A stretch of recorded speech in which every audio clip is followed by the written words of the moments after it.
Olá, amigos aprendizes do Evangelho. Nesse capítulo 5, chamado Operações Seletivas, a gente vai acompanhar uma espécie de julgamento que ocorre numa zona inferior que estamos visitando aí junto com o André, o Eloy e o Gúbio. E é muito interessante para o nosso aprendizado, não para nos trazer nenhum tipo de medo ou receio, mas mais uma vez para reforçar a ideia de que tudo o que nós passamos é fruto da nossa própria responsabilidade. Então, que nós possamos refletir sobre os nossos atos, sobre os nossos pensamentos agora, enquanto estamos na caminhada, enquanto estamos encarnados, para resolvermos o problema da sintonia.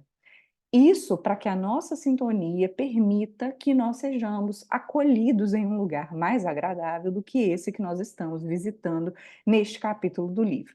Na verdade, começamos a visita no capítulo passado, né? E aí nós temos os nossos expeditores, né? O André, o Eloy e o Gúbio, nesse momento em um calabouço.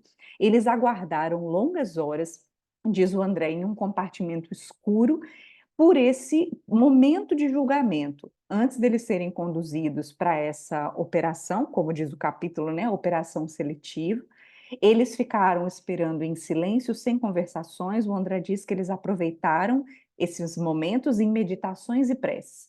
Na noite seguinte, eles foram conduzidos por 4 guardas que explicaram para eles que eles precisavam de passar por um exame antes de qualquer contato direto com o sacerdote, com o Gregório.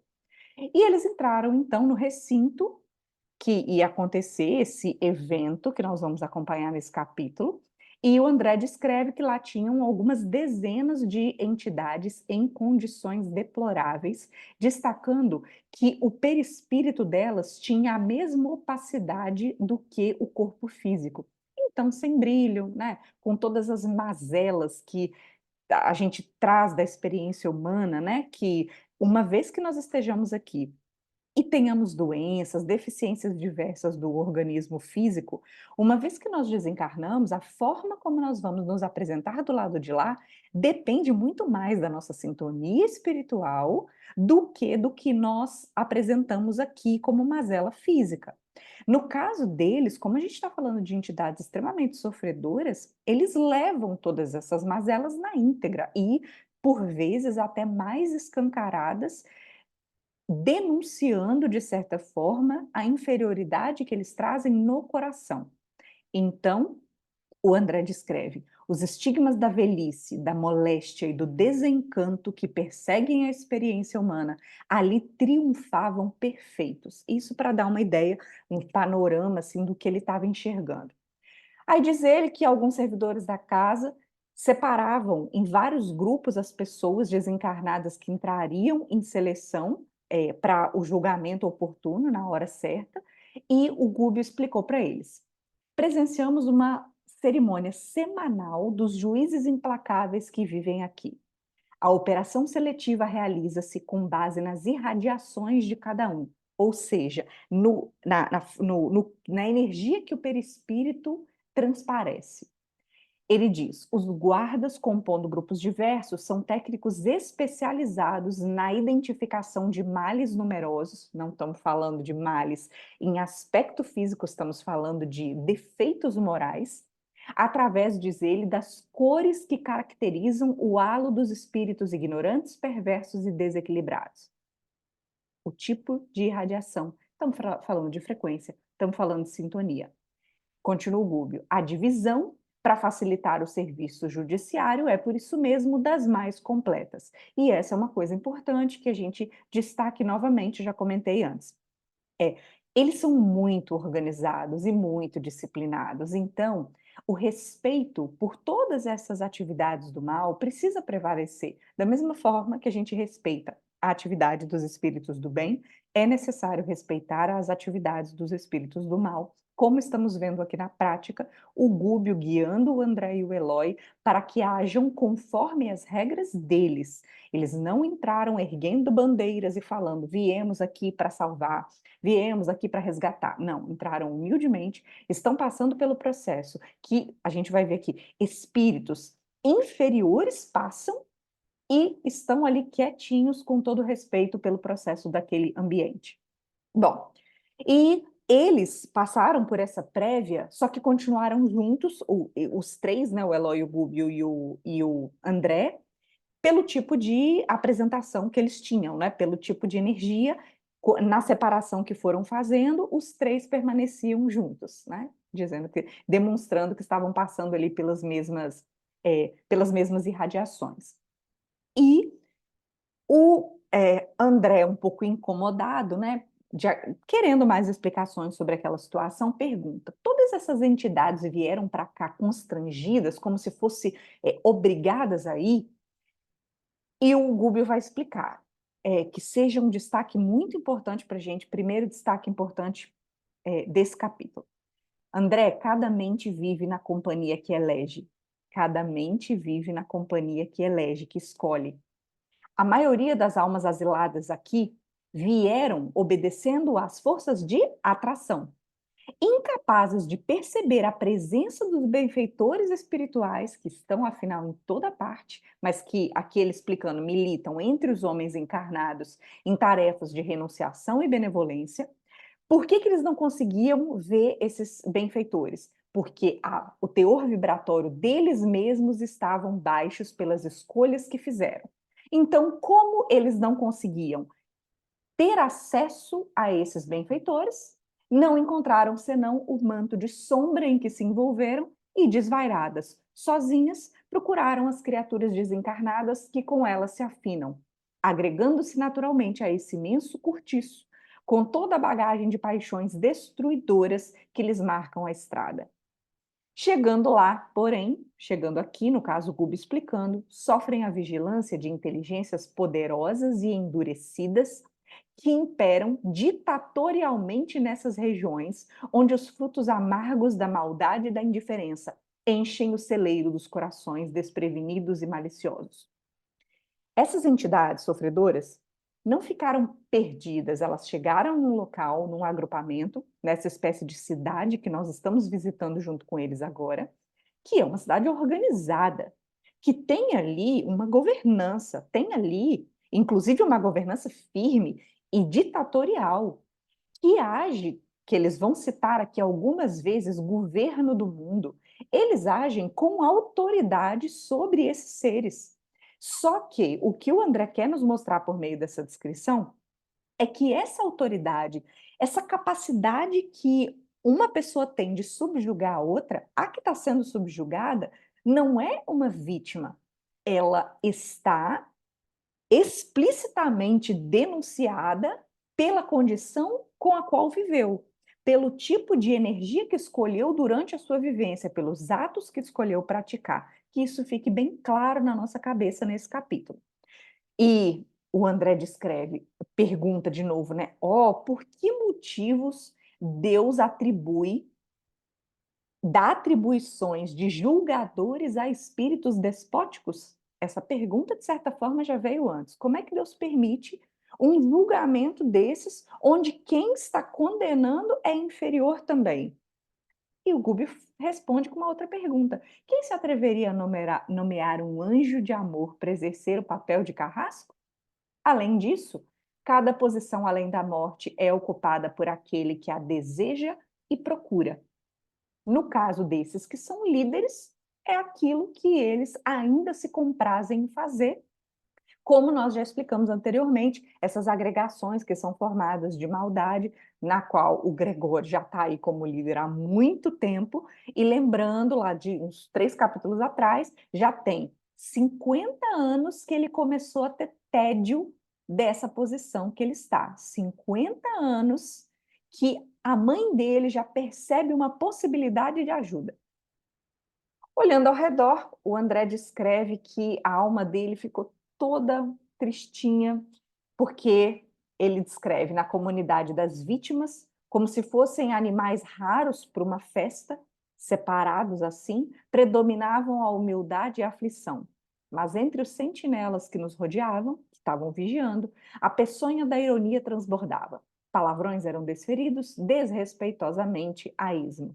Alguns minutos depois, desagradáveis e pesados na descrição do André, um vozerio se fez ouvido porque começaram a anunciar a chegada dos magistrados. E aí o André descreve uma solenidade cheia de pompas e rituais para receber aqueles juízes. Terminado o ruído, depois de toda essa pompa, de toda a chegada deles, um dos julgadores se levantou e se dirigiu à massa com algumas frases que eu vou destacar aqui, que o André traz no capítulo. Nem lágrimas, nem lamentos, nem sentença condenatória, nem absolvição gratuita. Essa casa não pune nem recompensa. A morte é caminho para a justiça. Escusado qualquer recurso à compaixão entre criminosos. Não somos distribuidores de sofrimento, e sim mordomos do governo do mundo. Olha o título que eles puxam para si. Mordomos do governo do mundo. Nossa função é a de selecionar delinquentes, a fim de que as penas lavradas pela vontade de cada um sejam devidamente aplicadas em tempo e lugar justos. Quem abriu a boca para vilipendiar e ferir, prepare-se a receber de retorno as forças tremendas que desencadeou através da palavra envenenada. Primeiro exemplo que ele cita. Vou citar mais um exemplo. Quem abrigou a calúnia suportará os gênios infelizes aos quais confiou os ouvidos. E ele descreve outros tipos de erros, os quais nós estamos sujeitos de fazer aqui na Terra, e o correspondente pagamento. Ele está avisando: fizeram sofrer, pois vão sofrer agora o que vocês fizeram aos outros. E aí a gente pode achar assim, poxa, mas isso é muito contrastante com o perdão ensinado por Jesus, né? Com o que a gente fala de que, na verdade, não tem nenhum juiz quando a gente morre, que, na verdade, o juiz é a nossa própria consciência. E é a própria consciência que fez com que esses espíritos chegassem até essa cidade pela sua inferioridade e estão, de certa forma, expurgando o mal que praticaram pelas mãos desses tais governo do mundo aí, desses tais juízes que são inferiores, mas de certa forma estão trabalhando na educação dessas criaturas. Então, de novo, ninguém está lá à toa, não estamos falando de vítimas. Ele faz outras descrições que são bem interessantes de lermos assim, porque são contundentes. Ele afirma assim: fez isso, se prepare para aquilo. No final, ele diz: seguidores do vício e do crime, tremei, condenados por vós mesmos, conservais a mente prisioneira das mais baixas forças da vida. Então vejam que esses juízes observam o tipo de energia irradiada por essas supostas vítimas e sabem que eles estão ali sendo condenados pelas palavras desses juízes, mas na verdade a culpa da condenação é deles mesmos. Os que iam ser julgados estavam apavorados, o juiz não mostrava respeito nenhum, nenhuma misericórdia. O André aproveitou para dar uma olhada geral assim e perguntou para o Gúbio para ver se ele conseguia dar algum esclarecimento. A gente vai ver alguns esclarecimentos do Gúbio dado aí ao longo desse julgamento, de acordo com o que ele podia, né, se comunicar.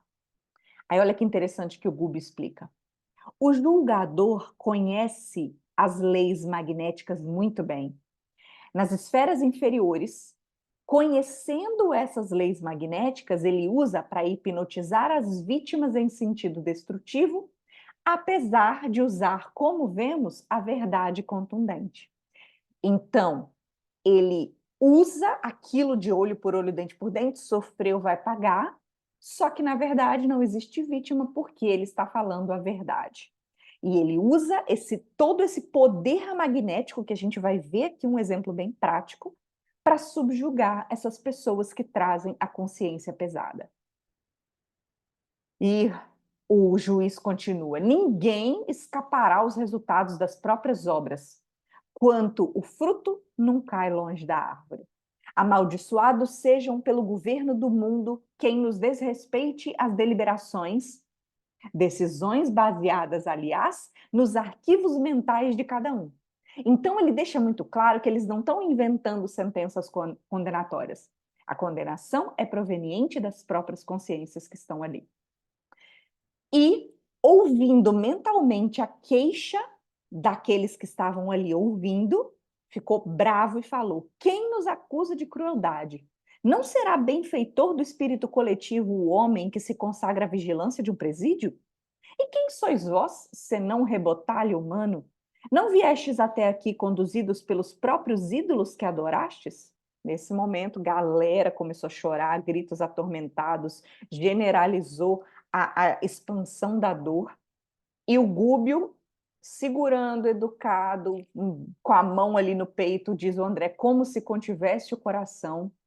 E, por outro lado, o André, observando aquela cena daqueles humilhados, orgulhosos e vencidos, lembrou dos velhos caminhos de ilusão que ele percorreu e descreve assim para a gente. E por que não dizer, ajoelhei-me também, compungido, implorando piedade em silêncio. Vejam que interessante. O Gúbio, mais preparado, né, experienciado naquilo, segurando ali as emoções, e o André simplesmente se ajoelhou e conseguiu ficar em silêncio, né, não entrou na algazarra, mas pesou ainda o coração, lembrando do passado, lembrando dos erros que ele já trilhou também, sentindo até uma compaixão daqueles espíritos que estavam ali. Exasperado, o julgador gritou bem bravo: Perdão? Quando desculpaste sinceramente os companheiros da estrada? E com toda a força magnética que ele tinha, fixou numa pobre mulher e ordenou com a voz: venha, venha. A mulher, bem atacada por esse magnetismo desse juiz, foi como uma espécie de sonâmbula, obedecendo a ordem, e ele diz: confesse, confesse. E ela bateu no peito pedindo perdão, mas como se estivesse, diz o André, sob a ação de uma droga misteriosa que a obrigasse a desnudar o íntimo diante de nós, falou em alta e pausada voz: matei 4 filhinhos inocentes e tenros, e combinei o assassínio do meu intolerável esposo. O crime, porém, é um monstro vivo. Perseguiu-me enquanto me demorei no corpo. Tentei fugir-lhe através de todos os recursos em vão. E por mais que buscasse afogar o infortúnio em bebidas de prazer, mais me chafurdei no charco de mim mesma. E, ao mesmo tempo, parecendo sofrer a interferência de lembranças menos dignas, gritou: quero vinho, vinho, prazer.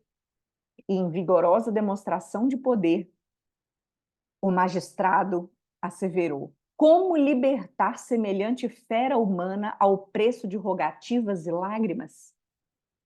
Em seguida, fixando sobre ela as irradiações que lhe emanavam no terrível olhar, asseverou: a sentença foi lavrada por si mesma, não passa de uma loba, de uma loba. E à medida que ele fazia essa afirmação, a mulher começou a sentir-se na condição do irracional mencionado, do animal lobo, e o André, assustado, notou que a expressão fisionômica da mulher ia se transformando, ou seja, ela se transformou, o perispírito dela, plástico, como a gente já conhece, se transformou num animal. Diz o André, via-se patente naquela exibição de poder o efeito do hipnotismo sobre o corpo perispirítico. E o Gubo explica, o remorso é uma bênção, sem dúvida, que pode nos levar à corrigenda, mas também é uma brecha através da qual o credor se insinua cobrando pagamento. E explica que ali tem-se a gênese dos fenômenos de licantropia, é o nome disso, de quando se expressa por animal, e diz que ainda é inextricável para a investigação dos médicos encarnados. E cita um exemplo descrito na Bíblia do rei Nabucodonosor, que por 7 anos viveu sentindo-se um animal. E diz, o hipnotismo é tão velho quanto o mundo, e é recurso empregado pelos bons e pelos maus, tomando-se por base, acima de tudo, os elementos plásticos do perispírito. Então, só para reforçar, deixando muito claro, o homem nunca retrograda na sua escala evolutiva. Não existe a possibilidade de um ser humano encarnar como um animal. Um animal não é um espírito, é um princípio inteligente, com um pensamento ainda fragmentado. A gente está falando aqui de uma apresentação perispirítica, de uma sensação de como se estivesse preso em uma forma diferente da forma humana. Isso não faz com que todo o nosso aprendizado anterior se perca. Isso não faz, por exemplo, com que o crime perpetrado por essa mulher desapareça e ela perca a consciência do que fez. Não. Isso é uma condição temporária e essa mulher vai continuar, assim que sair dessa condição, assim que estiver pronta para a recuperação, para a expiação, ela vai se recuperar, ela vai recuperar a forma perispirítica e vai continuar o seu processo evolutivo. E dentro desse contexto, o André, inclusive, pergunta: e aí, daqui para frente ela vai permanecer assim? E diz o Gúbio, ela não passaria por essa humilhação se não a merecesse. Além disso, da mesma forma que ela se adaptou às energias desse juiz, desse magnetismo dele, desse hipnotismo dele, ela também pode esforçar-se intimamente, renovar a vida mental para o bem supremo e afeiçoar-se à influenciação de benfeitores que nunca faltam nessa senda redentora. A ajuda nunca faltará, mas precisa de uma ajuda interna dela mesma. Tudo, André, diz ele, em casos como este, se resume a problema de sintonia, que é o que eu falei, que é o ponto principal do capítulo. Onde colocamos o pensamento, aí se nos desenvolverá a própria vida. Que isso fique muito claro na nossa mente. O Gubbio não conseguiu continuar, espalharam-se as lamentações no ambiente, o magistrado determinou silêncio e logo após ele notificou que espíritos seletores iam se materializar em breves minutos e que os interessados poderiam perguntar para eles mesmos as explicações que desejassem. E fez lá uma mímica reverencial, uma invocação e uma espécie de lençol nebuloso, como uma nuvem branca, tomou assim uma tribuna que antes estava vazia e, tcharam, 3 entidades tomaram ali a forma perfeitamente humana, apresentando uma delas um pequeno instrumento cristalino nas mãos. Trajavam túnicas esquisitas, de uma substância amarela viva, e revestiam-se de um halo afogueado não brilhante que o André descreve que desferia radiações perturbadoras. Diz o André, ainda não sei de que recôndita organização provinham tais funcionários espirituais. No entanto, reparei que o chefe da expedição mostrava infinita melancolia na tela fisionômica. Alçou ele o instrumento cristalino à frente de um primeiro grupo formado de 14 homens e mulheres de vários tipos. Efetuou observações, disse algo para os companheiros, que começaram a notar, e antes que se retirasse, 2 membros do conjunto avançaram para pedir socorro. Justiça, justiça, fui homem de pensamento e letras entre as criaturas encarnadas, por que deverei suportar a companhia dos avarentos? Então ele estava questionando o grupo e a classificação que ele recebeu. E um segundo ainda falou: não pertenço à classe dos Sovinas. Imantaram-me a seres sórdidos e desprezíveis. Minha vida transcorreu entre livros, não entre moedas, para falar que eu fui usurário. A ciência fascinou-me, os estudos eram meu tema predileto. Pode assim o intelectual equiparar-se ao usurário? O dirigente daquela seleção, dos espíritos seletores, mostrou reservada piedade no semblante calmo e elucidou firme. Você reclama em vão, porque desagradável vibração de egoísmo cristalizante vos caracteriza a todos. Olha a percepção dele, é como se o egoísmo tivesse assim sendo exalado. Que fizestes, olha que importante para a gente, que fizestes do tesouro cultural recebido? Vosso tom vibratório demonstra avareza sarcástica. O homem que ajunta letras e livros, teorias e valores científicos sem distribuí-los a benefício dos outros é irmão infortunado daquele que amontoa moedas e apólices, títulos e objetos preciosos sem ajudar a ninguém. O mesmo prato lhe serve na balança da vida. Olha que pesado, gente, importante. Tá achando que é só, que Sovina é só aquele que guarda dinheiro e que não contribui, não distribui para os outros? E aquele que retém para si o conhecimento sem compartilhar, se achando melhor que os outros?